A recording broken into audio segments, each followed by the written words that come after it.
I thought I was dead.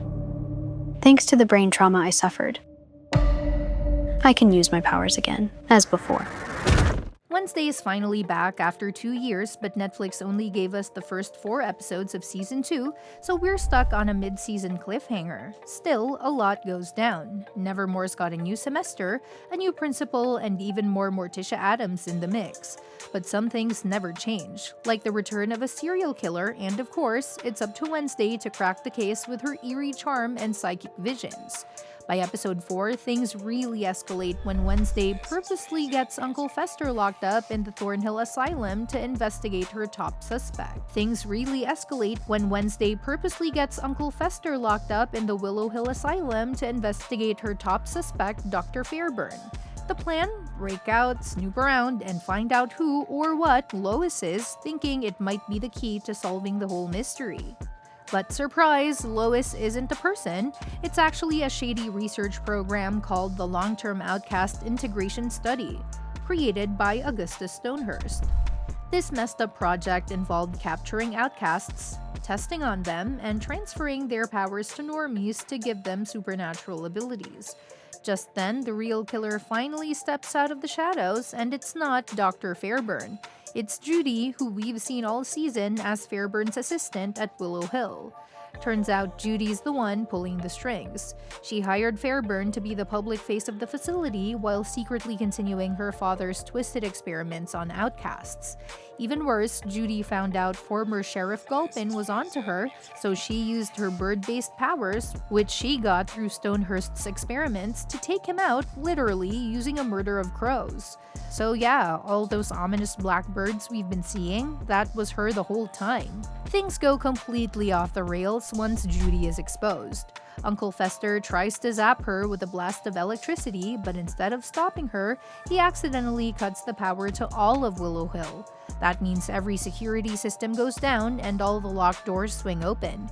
Chaos breaks loose as the inmates, including the outcasts trapped in the Lois lab, escape. They briefly turn on Judy, but she manages to slip away. Meanwhile, someone or something already beat them to the punch. Remember Pugsley's zombie buddy Slurp, the one he accidentally brought back to life in episode 1 and treated like a pet?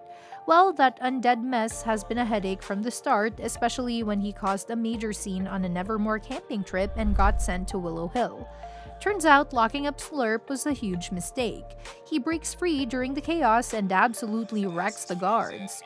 Then he storms into Dr. Fairburn's office and gruesomely finishes off both her and Stonehurst. But the creepy twist? Before killing Stonehurst, Slurp actually speaks, saying, "Hello, old friend." Yeah, full-on sentence.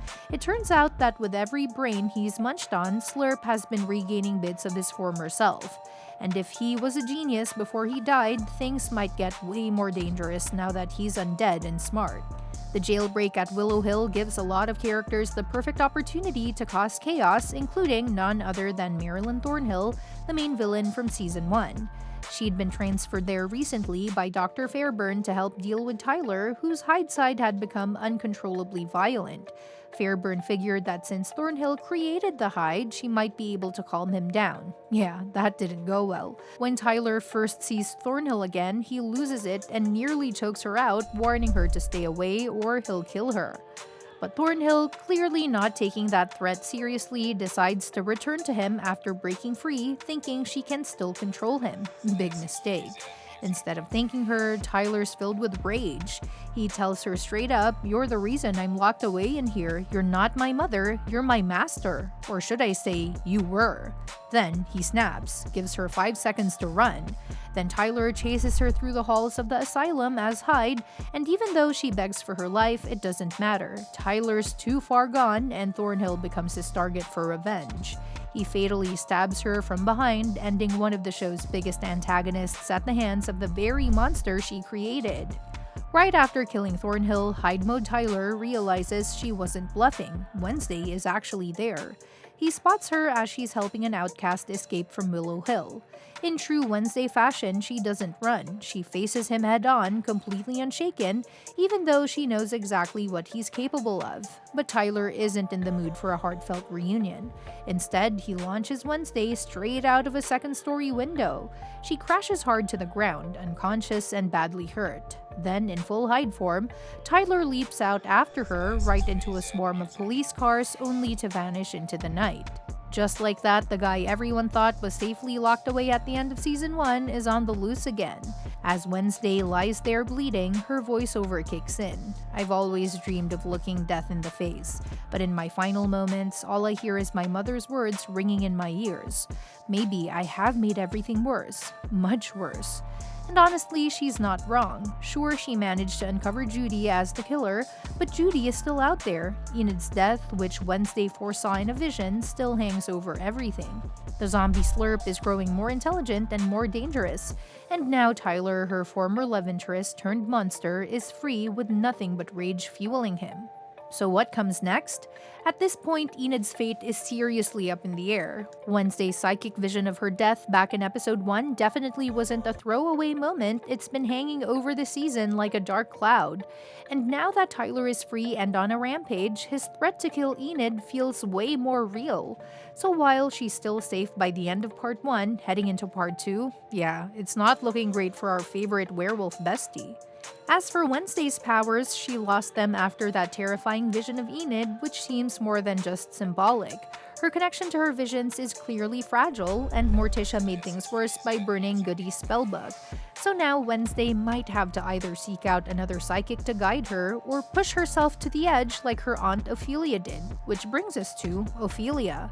All season long, Morticia's been dropping hints about her long-lost sister, who supposedly went mad and vanished inside Willow Hill 20 years ago.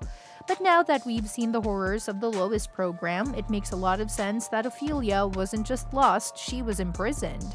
That mysterious Lois subject Wednesday helps escape. Pretty strong signs she's actually Ophelia. Right age, no aggression, and she sticks close to Wednesday rather than lashing out like the others. Principal Dwart is acting way too suspicious in Wednesday Season 2, and honestly, it's hard not to notice.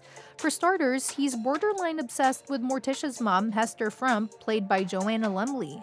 Sure, she's filthy rich and definitely a big deal, but why is Dwart so fixated on her donation to Nevermore? Is it just about the money, or does he have a deeper reason for targeting her specifically?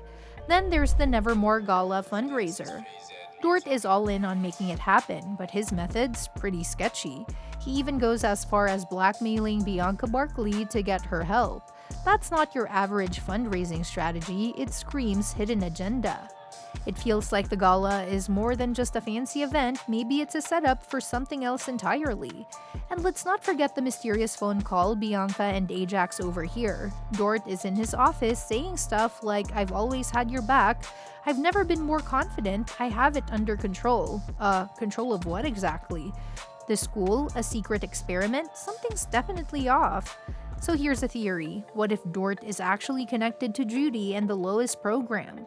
Maybe he's a normie who went through the same power transferring process and is now planted at Nevermore to scout for more outcast subjects. The gala could even be a trap to round them all up in one place. Whatever it is, Dwart's up to something shady, and fans are gonna need some serious answers when Part 2 drops. The second half of Season 2 drops on September 3, and fans are left anxiously waiting for answers. Until then, the only thing anyone can feel is woe. Well, that's it for today. Let me know what you think in the comments below. And don't forget to subscribe because we'll be covering more updates on this soon and other exciting upcoming movies and series. See you next time!